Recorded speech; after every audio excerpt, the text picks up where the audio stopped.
What's up, Wizards? It's Dev and Ziggy from Mtg.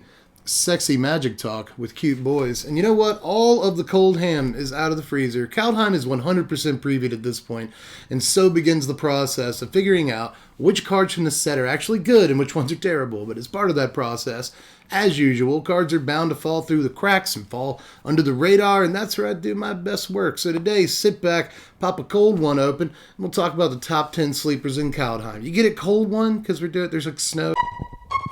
And I'm your favorite magic channel's favorite magic channel. Best believe that the professor go bananas for my deck techs. I come correct like a porn star, slicing up all these other suckers with my sword mark. Alright, so let's go. Wouldn't be a dev list, though, without a way too long honorable mention section at like the very beginning of the video so you don't get the content that you clicked for until like 4 minutes in. I'm going to try to keep it tight for my honorable mentions this time around because I just want to talk about 3 commons that stood out to me and nobody else.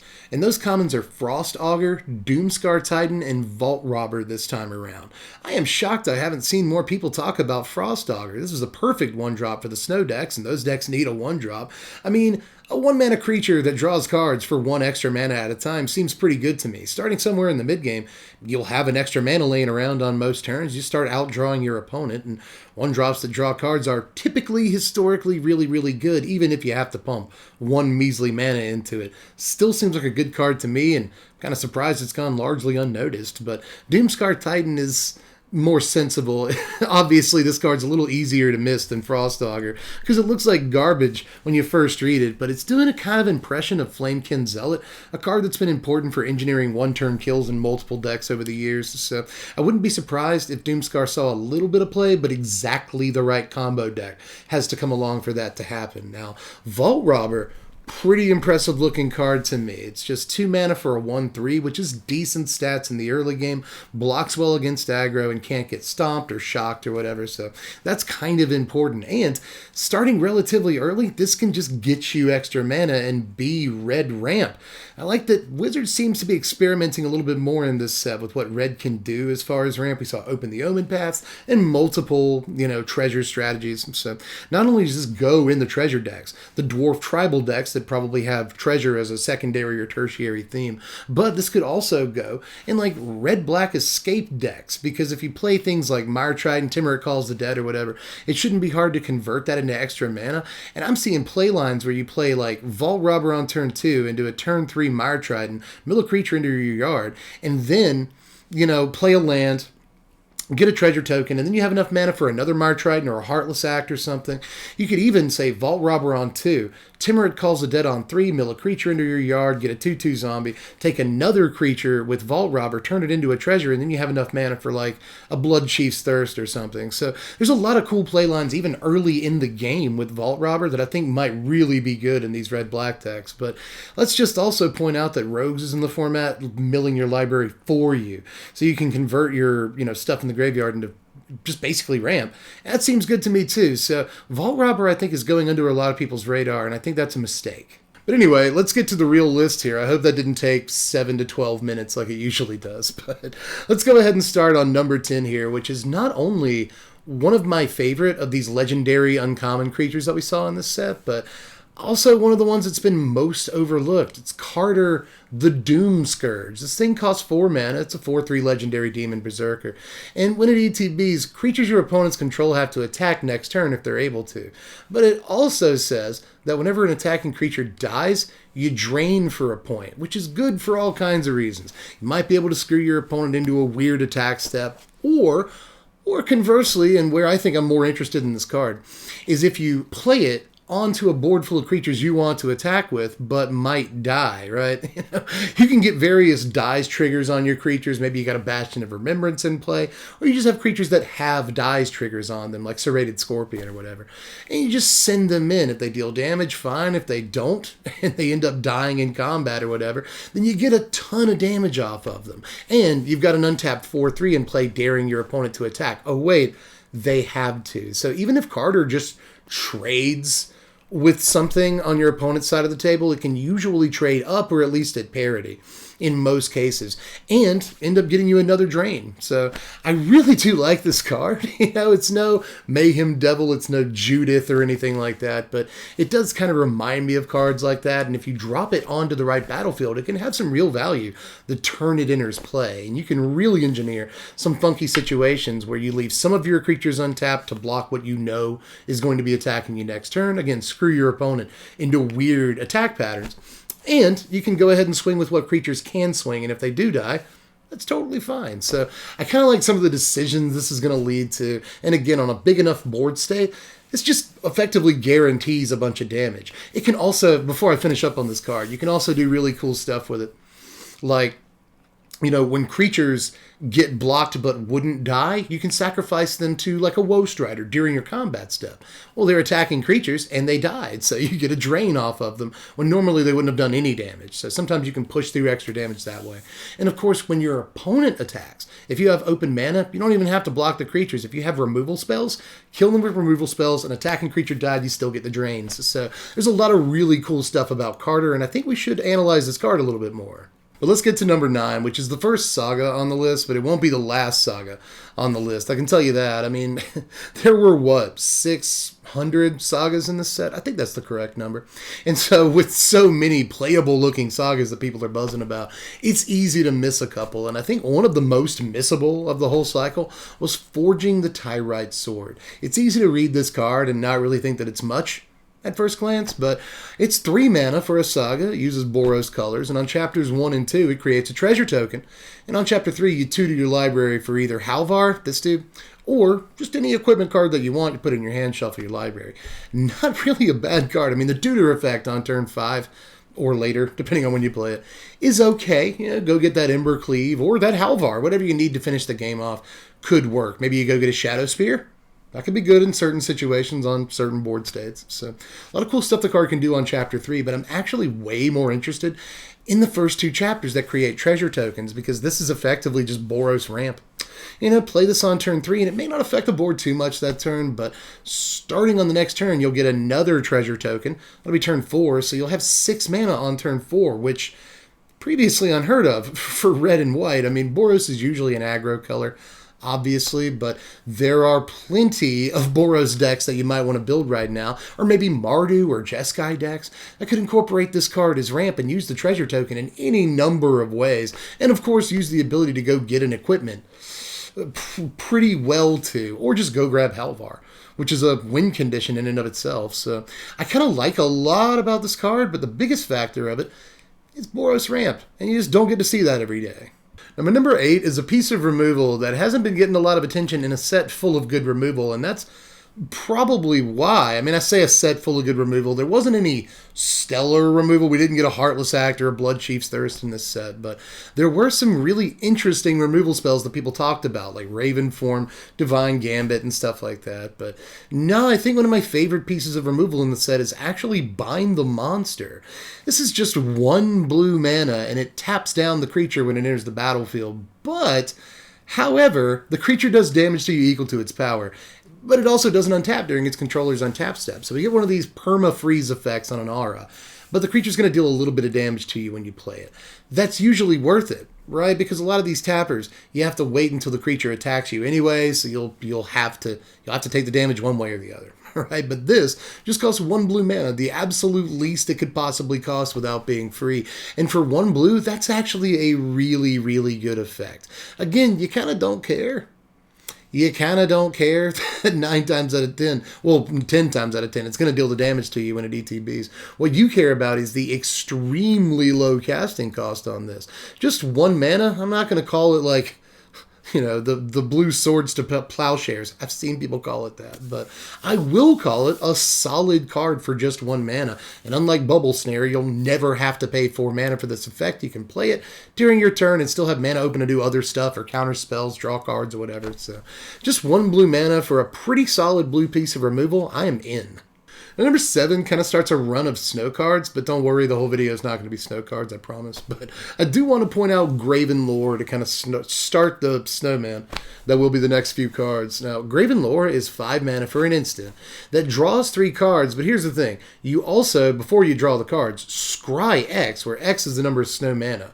that you pay for the spell. So in a snow control deck of some kind, you scry 5 at instant speed and then draw 3, which is an unbelievable rate. It's so good. You know, I pointed out, what is it, precognitive perception or something like that, when I was covering this card during spoiler season. But this card is a million times better than Perception, because you can cast it at instant speed, still get the scry, and actually scry more than Perception ever did. So I think this card is a million times better than that card. And we had some hopes for Precognitive Perceptions. Never really made it in Standard because it was a little bit too limited. Addendum wasn't really a great ability, but this is a little bit different. I do think there's a pretty good argument for a snow control deck right now that operates mostly at instant speed. And this card is a key piece in it, because scrying 5, drawing 3 is actually crazy, even if you have to pay 5, because 9 times out of 10 you're going to be doing this at the end of your opponent's turn, where it's just a complete blowout. You'll mostly always get the cards that you need to either take control of the board state, whether you want the sweeper or the removal, whatever, or to keep control of the board state, whether you want to draw cards or get counter spells or whatever. It should not be too hard to find exactly the pieces you need with scry 5, draw 3. It's just, even though the rate seems a little bit high, the instant speed is really doing a lot of heavy lifting on this card. I like it a lot. Now for number 6, I'm going to look at another blue snow rare here, but this one's probably nowhere near as good practically as Graven Lore, but it's got a much higher ceiling, and I have much sillier hopes for it, so it's got to be higher on the list. And that is Icebreaker Kraken, a card that I like, and almost nobody else seems to. Right? If you go to the main Magic subreddit or the Spikes, the competitive subreddit, almost everyone thinks this card is booty. And it probably is. 12 mana is a lot, but the good news is the cost is reduced by 1 for each snow land you control. That's not bad. And when it ETBs, your opponent's stuff doesn't untap. I mean, their land's untap, but pretty much none of their other stuff untaps. And that's not bad, I guess. I mean, this could be a finisher in the snow deck, especially a snow ramp deck. I just talked about a snow control deck. This is a little bit different, either a Sultai or just Simic snow ramp deck that uses, Cultivate and Migration Path to get lands really, really fast. And then this costs next to nothing in the mid game, which is pretty sweet. And then maybe you have ways of blinking this or returning it to your hand and casting it over and over or something. And just, completely keeping your opponent's board locked down. And that seems like a pretty cool idea to me. And there's ways to do it too. Azusa Lust, but Seeking is in the format, letting you play 2 extra lands a turn. Meaning that you can just tap 3 lands, return this to your hand, and then return the lands to your hand, obviously, too. But you get to play them untapped now, considering your Azusa's in play. So you've generated mana on that play, and depending on how many lands you have in play, you might be able to play the Kraken for 2 mana. So pretty cute, right? I mean, there's just a lot of really fun stuff it looks like you can do with Kraken, and I'm going to be trying to do all of it. I'm not sure if any of it's good, but I'm not ready to say that stuff is bad either. But at number 5, the head on the snowman that is this section of the video, let's look at Blood on the Snow, because for whatever reason nobody else is, and I think this card is actually possibly the best payoff for the snow deck, period. It's either this or like Draugr Necromancer, which actually, I like these cards together, especially, so drink that in for a second. But Blood on the Snow specifically is a 6 mana sorcery. That's a lot, I understand that. And you can't choose both, you just get to choose one. Destroy all creatures or destroy all planeswalkers. But the good news is that you then get to put a creature or planeswalker into play with CMC X or less, where X is equal to the amount of snow that you spent on this spell. So up to 6 CMC you get to put right back into play. So you won't ever get like an Ugin with this, which kind of sucks, but you can get a ton of different planeswalkers back, and I think more importantly in a lot of cases, another creature back. Being able to wipe the entire board and then keep whatever the best creature was, really, really sweet,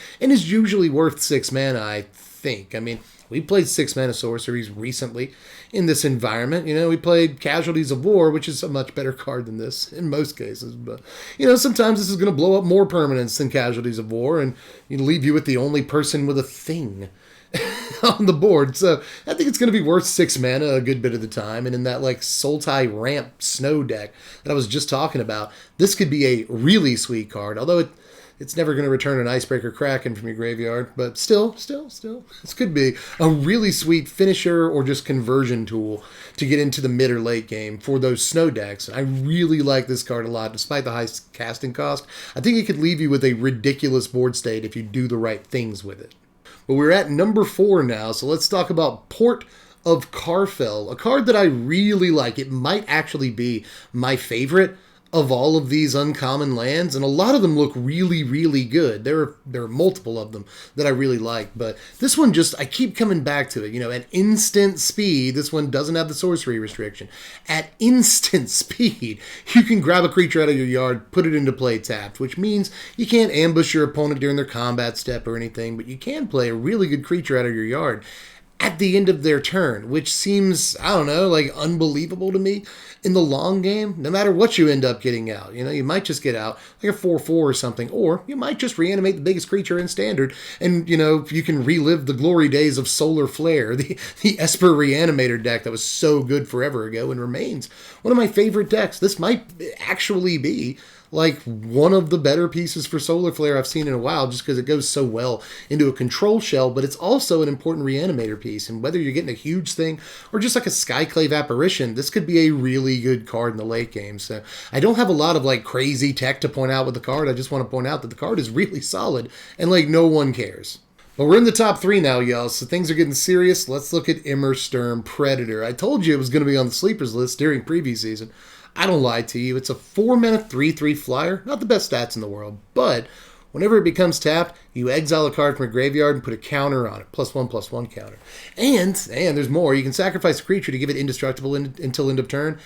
And you tap it when you do that. So it's just the old regeneration ability, but when you use the regeneration ability, it taps and you get to put a +1/+1 counter on it, exile a thing from a yard. This card just does a lot. Exiling cards from yards is going to be important. We've already seen cards like Scavenging Ooze and Cling to Dust be important in this environment, so I don't think this will be any different. You know, getting their Croxa or Ox out of the yard seems awesome. So, you know, getting them off of Elspeth Conqueror's death targets, all of that really, really sweet. Plus, being able to sack a creature to make this indestructible means it's going to stay around on the board for a good long time, be hard to deal with, and you might have ways to, you know, reanimate the creature you sacrifice, like a Skyclave Shade or something like that. So I can see sacrificing a creature into an upside real quick with like Bastion of Remembrance. There's just a million ways to abuse this card, and even though it looks a step slower and worse than some other 4-drop options in the format, I can see this thing snowballing, there you go, there's a pun for you, into a real threat in the late game that's really difficult to deal with. So creatures like this are often playable, and I am very surprised that more people aren't talking about this card's playability. But let's get to number 2, y'all, which is the other saga on the list, Verha's Retribution, which is, I'm pretty sure, how you're supposed to pronounce that, but this is a sweet saga. On Chapter 1, you get a Serra Angel, a 4/4 flying with Vigilance, and then on Chapter 2, your angels get the ability to just tap to destroy a creature with less power than them, and it gets better. On Chapter 3, your angels get Double Strike. It's just insane. Like, every part of this saga is crazy looking to me, and even though it falls into kind of the same trap as some tribal sagas, where it creates a creature, and then if you somehow lose that creature and don't have any more creatures on the table, then the other 2 sagas the other 2 chapters, rather, don't do much of anything. So do watch out for that. But if you're in the Angel Tribal deck, this just looks like an unbelievable finisher. Almost no matter when you draw it, you know, if you have 3 angels on the table or something like that when you play it, then suddenly you have 4 angels. And if your opponent can't do anything about all that mess by the time their turn rolls around, then you'll get another chapter on this and you'll be able to blow up 2, 3, 4 of their guys. And then if your opponent still can't remove all of your angels, you know, they remove 2 of your angels, then you still have like 2 angels coming through with Double Strike in the air. Very likely with Vigilance. It's just like, it just looks very, very good to me. Even if you're only able to keep a couple of angels on the battlefield. Now, obviously, if you have no angels on the battlefield, it's terrible. But I think in most situations by turn 4, not only are you going to have the angel the saga just gives you for free, but you'll probably have another angel. And then, by the way, on turn 4, you'll probably play another angel. That on turn 5 will gain Double Strike. So, you know, just looks like a pretty freaking good saga to me, because every single chapter looks juiced to the highest extent.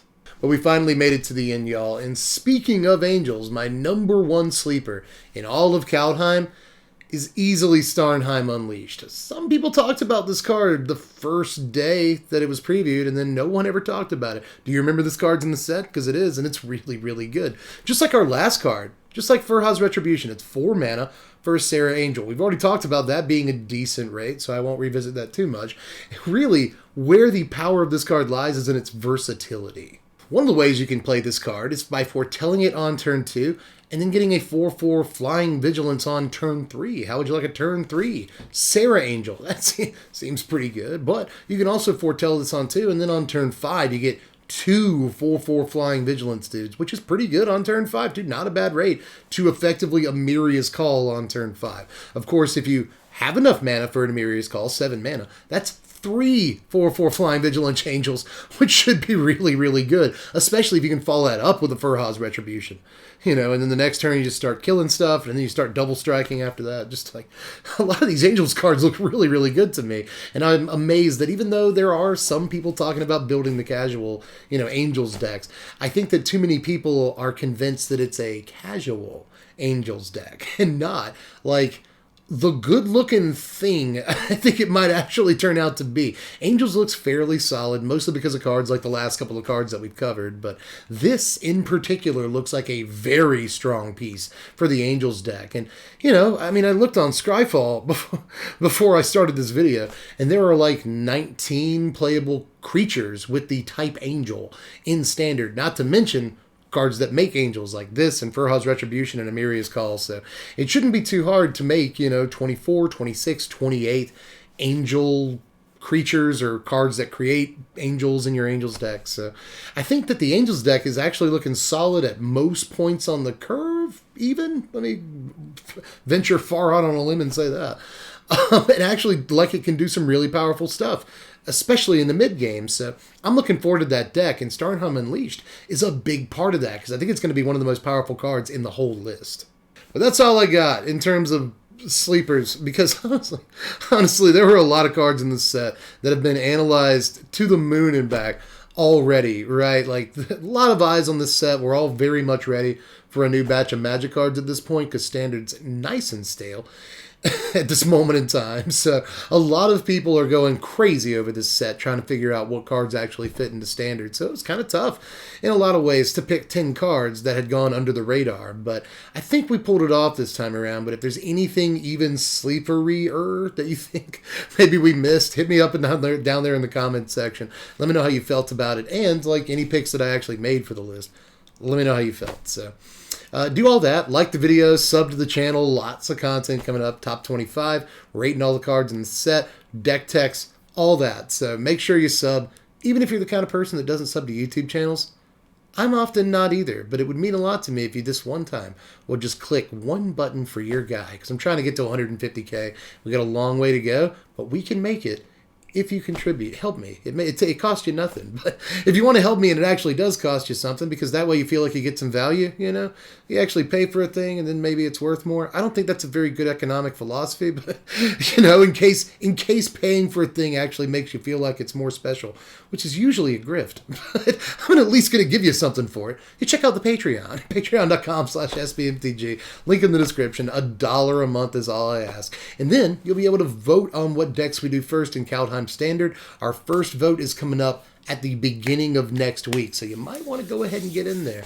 But in any case, that's about it. In case you want to watch me play some Magic on Twitch, I do that. Twitch.tv/SBMTGDev. We're going to be coming back for our first stream in a couple of weeks. It's mostly due to spoiler season. Later on this weekend, I think Sunday, I'll be streaming. So it's been a while. Can't wait to see you dudes again, because it's been a while since I saw my dudes and my ladies as well. Yeah, I got plenty of ladies. I do come into the stream. I respect and value you as well. So I just can't wait to see all my friends again.